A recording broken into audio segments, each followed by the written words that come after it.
नमस्कार, जय माता दी दोस्तों। कैसे हैं आप सब? आशा करता हूं कि आप सब बहुत अच्छे होंगे। दोस्तों, जैसा कि आप सभी को पता होगा कि मैं काफ़ी दिनों के बाद इस चैनल पर वीडियो बना रहा हूं। रीज़न यह है कि खेसारी लाल यादव जी का एक बहुत ही शानदार बोलबम का एक वीडियो रिलीज होने वाला है कल, यानी 29 तारीख को, जिस गाने का नाम है जय जय शिव शंकर। जी दोस्तों, जैसा कि आप सभी को पता होगा कि खेसारी लाल यादव जी और शिल्पी राज जी इस गाने को मिलकर गाए हैं, और इस गाने में आप सभी को नजर आएंगे खेसारी लाल यादव जी के साथ श्वेता महाराज जी, जो कि आप सभी के बीच में सारेगामा हम भोजपुरी चैनल से कल ये गाना रिलीज होगा।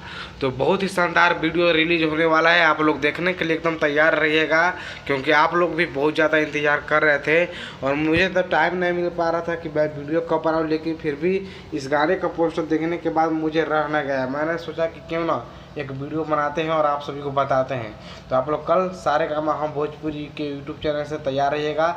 सुबह 6 बजे रिलीज होगा जय जय शिव शंकर, खेसारी लाल यादव जी का एक नया बोलबम सॉन्ग, जो कि आप लोग को बहुत ज़्यादा पसंद आएगा, जिसका टीजर मुझे लग रहा है कि 2-3 दिन पहले ही रिलीज कर दिया गया है सारेगामा हम भोजपुरी की यूट्यूब चैनल से, और बहुत ही ज़्यादा पसंद आएगा आप सभी को। तो देखने के लिए एकदम तैयार रहिएगा कल, यानी कल तो कल। तो चलिए, इस वीडियो को मैं यहीं पर समाप्त करता हूँ। वीडियो पसंद आए तो वीडियो को लाइक करके चैनल को ज़रूर सब्सक्राइब कर दीजिएगा दोस्तों। धन्यवाद, थैंक यू।